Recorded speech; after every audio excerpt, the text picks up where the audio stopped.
नमस्कार, न्यूज़ 18 में आपका स्वागत है और मैं हूं आपके साथ जुबैर मलिक। और नए बुलेटिन की शुरुआत से पहले एक नजर डालते हैं अब तक की हेडलाइंस पर। एससीओ की शिखर बैठक को पीएम मोदी ने किया संबोधित।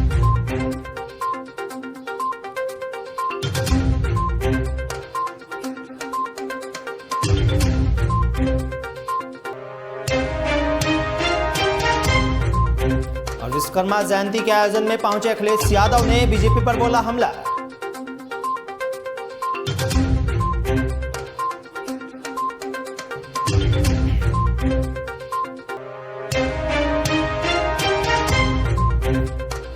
आपने किया कृषि मंत्री सूर्य प्रताप शाही के बयान पर पलटवार।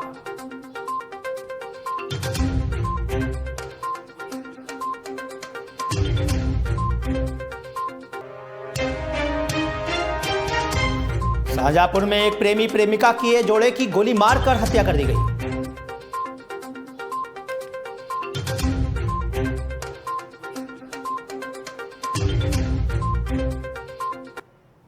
और अब खबरें विस्तार से। पीएम नरेंद्र मोदी ने आज तजाकिस्तान की राजधानी दुशांबे में आयोजित संघाई सहयोग संगठन एससीओ की शिखर बैठक को डिजिटल माध्यम से संबोधित किया। इस बैठक में अफगानिस्तान संकट, क्षेत्रीय सुरक्षा सहयोग और संपर्क सहित अन्य मुद्दों पर चर्चा हुई। इस बैठक में भारत के विदेश मंत्री एस जयशंकर भी शामिल रहे।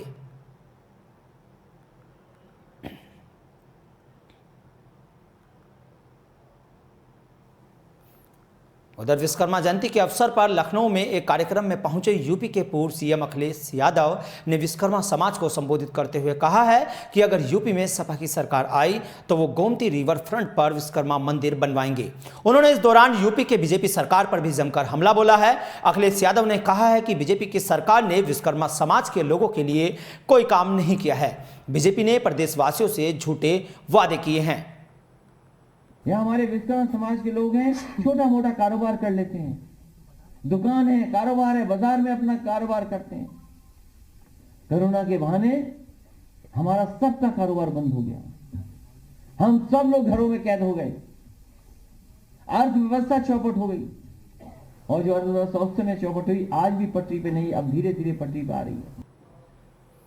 और आज यूपी के सीएम योगी आदित्यनाथ गोरखपुर पहुंचे, जहां उन्होंने महंत अवैधनाथ की स्मृति में श्रद्धांजलि सप्ताह का शुभारंभ किया। सीएम ने मंदिर में दर्शन कर पूजा अर्चना की। तो यूपी के सीएम योगी आदित्यनाथ आज गोरखपुर पहुंचे थे, जहां उन्होंने महंत अवैधनाथ की स्मृति में श्रद्धांजलि सप्ताह का शुभारंभ किया है और इस दौरान उन्होंने मंदिर में दर्शन कर पूजा अर्चना भी की है।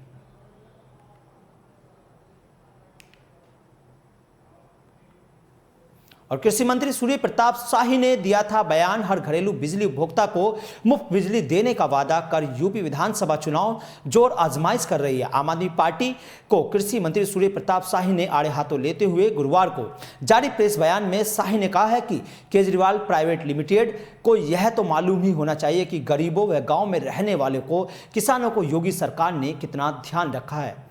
वहीं इसके बयान पर भी पलटवार करते हुए आम आदमी पार्टी ने कहा है कि ये घोर अपमान है किसानों का व यहाँ की जनता का। तो आम आदमी पार्टी के इस बयान पर पलटवार करते हुए आम आदमी पार्टी ने पलटवार किया है। जो कृषि मंत्री ने बयान दिया था यूपी के, उसके बयान पर पलटवार करते हुए साफ तौर पर उन्होंने कहा है कि जो कुछ इन्होंने कहा है घोर अन्याय है और ये पब्लिक की बेइज्जती है और इनको, कृषि मंत्री को इस बयान को लेकर जनता से माफी मांगनी चाहिए।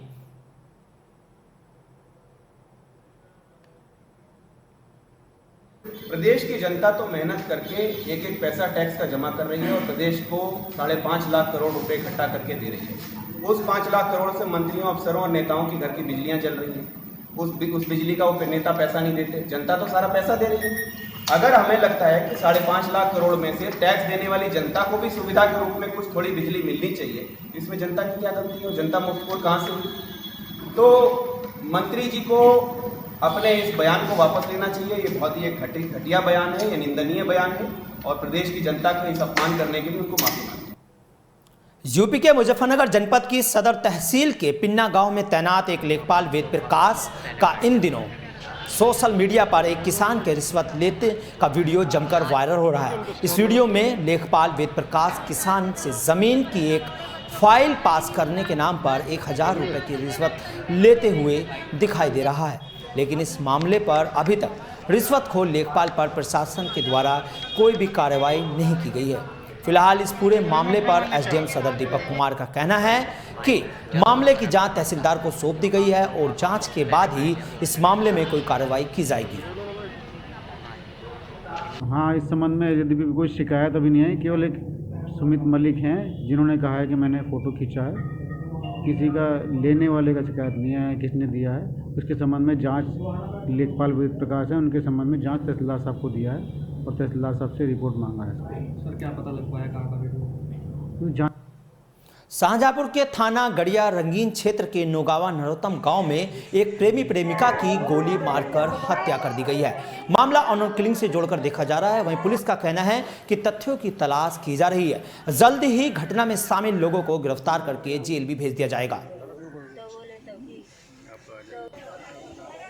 तो ये पूरा मामला शाहजहाँपुर के थाना गड़िया का है, जहां नोगावा नरोत्तम गांव में एक प्रेमी प्रेमिका की गोली मारकर हत्या कर दी गई है और ये पूरा मामला ऑनर किलिंग से जोड़कर देखा जा रहा है। फिलहाल पुलिस का कहना है कि तथ्यों को तलाश में पुलिस जुटी हुई है और जल्द ही पूरी घटना में शामिल लोगों को गिरफ्तार भी कर लिया जाएगा और उनको जेल भी भेज दिया जाएगा। थाना गढ़िया रंगीन में ग्राम नौगवा नरोत्तम में एक महिला की और एक पुरुष की बॉडी है। महिला जो है वो उसके अपने घर पे ही फर्स्ट फ्लोर में उसकी बॉडी पड़ी है जिसमें खून है आसपास, और एक लड़का जिसकी बॉडी उस घर से करीब 150 मीटर पे एक पेड़ के नीचे वहाँ पड़ी थी। तुरंत सभी अधिकारी मौके पे पहुँचे। जो महिला है वो अनमैरिड है और उसके भी एक बुलेट इंजरी थी चेस्ट पे, और इसी प्रकार से जो मृतक है आशीष सिंह लड़का, उसके भी चेस्ट पे एक बुलेट इंजरी थी। जो मृतक है उसके दाहिनी जेब से, पहने हुए पैंट के दाहिनी जेब से एक 315 का खोखा और एक 315 का जिंदा कारतूस भी बरामद हुआ है। जो खोखा कारतूस है उससे ऐसा लगता है कि ये रिसेंटली फायर्ड है ये खोखा। ये भी जानकारी में बात आई है कि दोनों के बीच में काफ़ी समय से प्रेम संबंध थे और मृतक की शादी 2 वर्ष पहले हुई। ये वहाँ नोएडा में काम करता था और वहाँ परसों तक उसके नंबर पे रिस्पांस आ रहा था, उसके बाद से उसके नंबर पे रिस्पांस नहीं आया। अभी बाकी तमाम जो तथ्य हैं उस पर गहनता से विवेचना की जा रही है। और मथुरा के थाना वृंदावन की कोतवाली क्षेत्र स्थित उत्तर भारत के प्राचीन रंगनाथ मंदिर में एक श्रद्धालु पर जर्जर लोहे का गेट गिर गया। मंदिर प्रबंधन की लापरवाही के चलते यह गेट गिरा है, जिसमें दर्शनार्थ करने आए श्रद्धालुओं के परिवार के चोटिल होने की बात सामने आई है, जिसमें 3 लोग घायल हो गए हैं। वही एक व्यक्ति की हालत गंभीर बनी हुई है। जब मंदिर प्रशासन से इस संबंध में जानकारी करने का प्रयास किया गया तो मंदिर प्रशासन मामले पर चुप्पी साध गया और मामले को रफा दफा करने में लगा हुआ है। हादसा ये हो गया कि गेट था बहुत समय से जर्जर स्थिति में था, मंदिर वालों का ध्यान नहीं था गेट की तरफ। ध्यान होता तो ये हादसा नहीं होता। उसकी वो ऊपर से लोहा जो उसमें घुसा हुआ है वो टूट गया और वो गेट गिर गया। यहाँ 3 यात्री लोग खड़े थे, एक माँ और उसकी 2 बेटी और एक मांगने वाला भिखारी।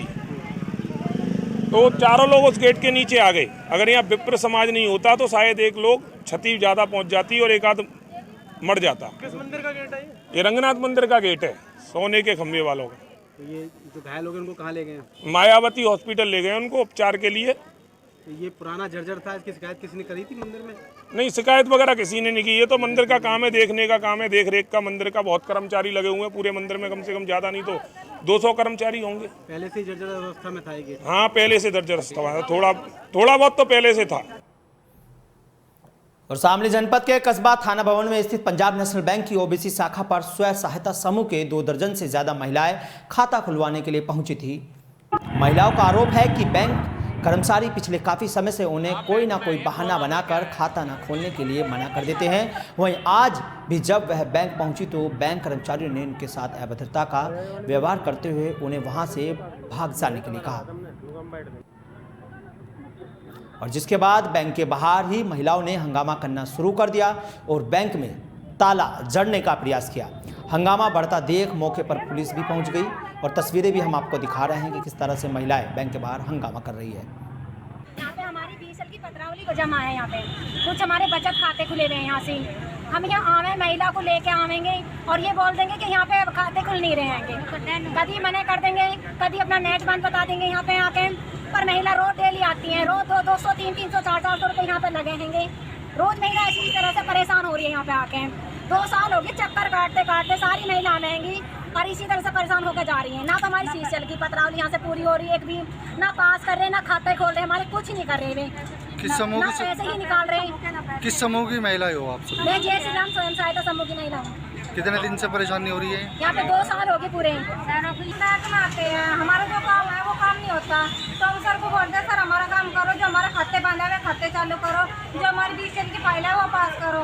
ये हमारी को कोई भी फाइल पास नहीं करते, कभी कोई झूठ बोलते हैं, अब जाओ आज नहीं आना, कल आना, परसों आना। इस पर हमारे लगातार 2 साल हो रहे आ रहे। किसी भी महिला का कोई भी काम है जो उनके खाते में से आया पड़ा वो भी पैसा नहीं निकल रहा सर। अब आज इसलिए हम आए थे बैंक के लिए क्योंकि हमारा लोन पास हो जाएगा, हमारा जो महिलाओं का पैसा नहीं निकला उनका पैसा निकल जाएगा। उनके खाते बंद है, उनके खाते खुलवा देंगे सर। कोई भी काम नहीं हो रहा, इसलिए देर के लिए थोड़ी देर के लिए सामान लगाएगा। जिनके खाते पिछले 3-3 साल से बंद पड़े हैं कोई उन पर कार्रवाई नहीं है। जैसे यहाँ आते हैं तो रोज बोल देते हैं कल आना, आज मेरे पास टाइम नहीं है, कल आना, मेरे पास टाइम नहीं है। किस तरह की समस्या आ रही है? जो हमारी बचत भी जमा हुई है यहाँ पे उसे भी निकालने नहीं दे रहे। उसे भी ये बोल रहे हैं कि चेकबुक आएगी तब तुम्हारी बचत निकलेगी। इनकी वजह से हमारा मरीज दम तोड़ चुका है जी।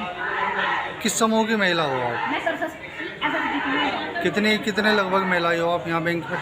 यहाँ पे जी कम से कम वहीं इस खबर पर ज़्यादा जानकारी के लिए हमारे सहयोगी शामली से श्रवण सैनी जुड़ गए फोन लाइन पर। श्रवण, क्या कुछ जानकारी है इस खबर को लेकर आपके पास, जो महिला बैंक के बाहर हंगामा कर रही है, ताला जड़ने का भी प्रयास कर रही है? जी, तकरीबन स्वयं सहायता समूह की 2 दर्जन से ज्यादा महिलाओं ने थाना भवन में स्थित पंजाब नेशनल बैंक के बाहर पहुंचकर जमकर हंगामा काटा। उन्होंने आरोप लगाया कि बैंक कर्मचारी पिछले 2 वर्षों से उनकी लोन की फाइल की पेंडिंग पड़ी हुई जो पत्रावली है उनकी समस्या का समाधान नहीं कर रहे हैं और ना ही उन्हें लोन दे रहे हैं। साथ ही उन्होंने आरोप लगाया कि बैंक कर्मचारी उनके साथ अभद्रता का व्यवहार करते हैं, जिससे उनका गुस्सा फूट गया और महिलाओं ने जमकर हंगामा काटा और बैंक का तालाबंदी करने की भी कोशिश की। जब यह सूचना पुलिस को मिली तो पुलिस मौके पर पहुंची और घंटों तक समझा बुझाकर उनको शांत किया गया। श्रवण, आपसे ये भी जानना चाहेंगे, जैसे कि एक तरफ सरकार की ओर से लोगों के खाते खुलवाए गए थे, जनधन योजना हो या कोई भी योजना हो, लेकिन आज इस तरह की जो तस्वीरें आती है कहीं ना कहीं इससे कार्यप्रणाली पर भी बैंक कर्मियों की भी सवाल उठते हैं। जी, ये पहला मामला नहीं है जहां स्वयं सहायता समूह ने नाराजगी जाहिर की हो। कई बैठकें हुई हैं, हाल ही में जिलाधिकारी ने भी एक बैठक ली थी।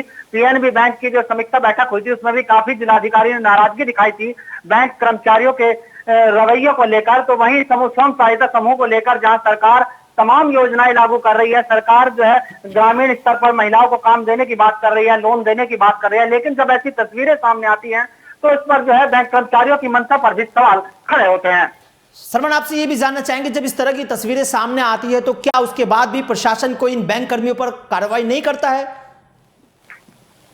देखिए, जिस तरह से ये पहला मामला नहीं है, ये थाना भवन हो चाहे थाना भवन क्षेत्र का ही गांव लुहारी हो, उसमें भी कई बार ऐसी तस्वीरें सामने आई है, कई बार हंगामे हुए हैं। स्वयं सहायता समूह की काफी महिलाएं पहुंची हैं, लेकिन आए दिन अभद्रता का आरोप लगने के बावजूद और तमाम लापरवाही के बावजूद भी आज तक किसी बैंक कर्मचारी पर कोई बड़ी कार्रवाई नहीं हुई है, जिससे इस तरह के मामले लगातार सामने आ रहे हैं। चलिए, बहुत बहुत शुक्रिया श्रवण इस खबर पर जानकारी देने के लिए, क्योंकि स्वयं सहायता समूह की ये महिलाएं हैं जो पंजाब नेशनल बैंक में गई थी अपना खाता खुलवाने के लिए, और इनका आरोप है कि 2 साल से परेशान हैं, लेकिन इनका खाता नहीं खुल पा रहा है, जिसके बाद तालाबंदी करते हुए इन्होंने हंगामा भी किया और जमकर वहां पर धन्यवादी की, प्रदर्शन किया, जिसके बाद हंगामा बढ़ता देख मौके पर पुलिस पहुंची और पुलिस ने मामले को शांत कराया।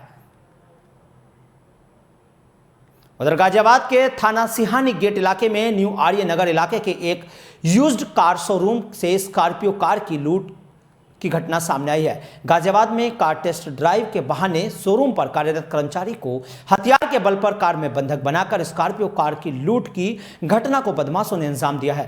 गाजियाबाद के थाना सिहानी गेट इलाके में न्यू आर्य नगर इलाके के एक यूज्ड कार शोरूम से स्कॉर्पियो कार की लूट की इस सनसनीखेज वारदात से इलाके में भी सनसनी फैल गई और शोरूम के कर्मचारी गाजियाबाद के बाद बदमाश कार सहित फरार हो गए। घटना और आरोपियों की तस्वीरें शोरूम में लगे सीसीटीवी कैमरे में कैद हो गई। पुलिस ने पूरे मामले में मुकदमा दर्ज कर लिया है और आरोपियों की भी तलाश शुरू कर दी है। तो ये तस्वीरें हम आपको दिखा रहे हैं, जहां कुछ बदमाश आते हैं और एक स्कॉर्पियो शोरूम में लूट की वारदात को अंजाम देते हैं और शोरूम के कर्मचारी को गाजियाबाद से कार में बंधक बनाकर ले जाने के बाद बदमाश हापुड़ के थाना हाफिजपुर क्षेत्र में कर्मचारी को उतारकर बदमाश कार सहित फरार हो जाते हैं और घटना और आरोपियों की तस्वीरें शोरूम में लगे जो सीसीटीवी कैमरा है उसमें कैद हो जाती है। पुलिस ने पूरे मामले में मुकदमा भी दर्ज कर लिया है। आरोपियों की तलाश में भी पुलिस जुटी हुई है। वहीं शोरूम संचालक दीपक के अनुसार लुटेरे ग्राहक बनकर शोरूम पर आए थे, जहां पहले उन्होंने महंगी फॉर्च्यूनर कार के बारे में पूछा। यहां फॉर्च्यूनर नहीं होने पर स्कॉर्पियो कार के बारे में पूछताछ करने लगे, जिसके बाद उन्होंने स्कॉर्पियो कार को टेस्ट ड्राइव करने के लिए जाने की बात कही और शोरूम कर्मचारी मन्नू को साथ बैठा लिया और रास्ते में मन्नू को हथियार दिखाकर गाड़ी में नीचे लिटा दिया और उसकी आंखों पर गमछा बांधकर बंधक बना लिया। 2 जने आते हैं बाहर, मेरा लड़का उनको गाड़ी की ट्राई दिलवाने के लिए जाता है, दिखाता है गाड़ी पहले उनको, वो ट्राई के लिए कहते हैं गाड़ी की ट्राई दिलवा दो। लड़का साथ जाता है उनके। जब 10-15 मिनट हो जाते हैं तो मुझे थोड़ा डाउट होता है। मैं फ़ोन करता हूँ, मन्नू कहाँ रह गया। लगभग 27 मिनट में उसका 27-28 मिनट में उसका स्विच ऑफ हो जाता है। हमें डाउट होता है, उसी टाइम निकल जाते हैं हम ढूंढने के लिए थे। उसकी लास्ट लोकेशन जो हमें लड़के ने बताई थी मन्नू ने, कि मैं गाड़ी दिखाने इन मिस्त्री को डीबे फाटक पे जा रहा हूँ। हम डीबे फाटक पहुँचते हैं, हमें वहाँ कोई गाड़ी नहीं मिलती। 10-5 मिनट ढूंढते हैं। जब हमें कुछ डाउट सा होता है हम 112 नंबर पे कंप्लेंट कर देते हैं। लगभग 5 बजे से पहले हमने कंप्लेंट कर दी। उसके बाद हमने इसे ढूंढने के लिए निकल जाते हैं। काफ़ी तलाश करने के बाद, टूल पे जाने के बाद सब जगह के जितने आसपास के टूल हैं सबके फुटेज निकलवाने की कोशिश करते हैं, लेकिन हमें कहीं से कोई रिजल्ट नहीं मिलता। लगभग 7 बजे के आसपास मुझे फ़ोन आता है मेरे लड़के का, भैया मुझे ऐसे ऐसे इन्होंने मारा और मुझे यहाँ फेंक गए। मैंने तू ठीक है कह रहा, मैं ठीक हूँ। मैंने तू चिंता मत कर, हम वहीं पहुँच रहे हैं। मेरा पार्टनर भी अलग गाड़ी पे था, मैं अलग गाड़ी पे था। हमारे 2-4 डीलर और हैं, वो सब ढूंढ रहे थे अलग अलग लोकेशन पे। तो मुझे जो नज़दीक लगा मेरा पार्टनर, मैंने कुलदीप से बोला तू वहाँ जल्दी पहुँच। थाना हाफिजपुर के आसपास उसे छोड़ गए थे।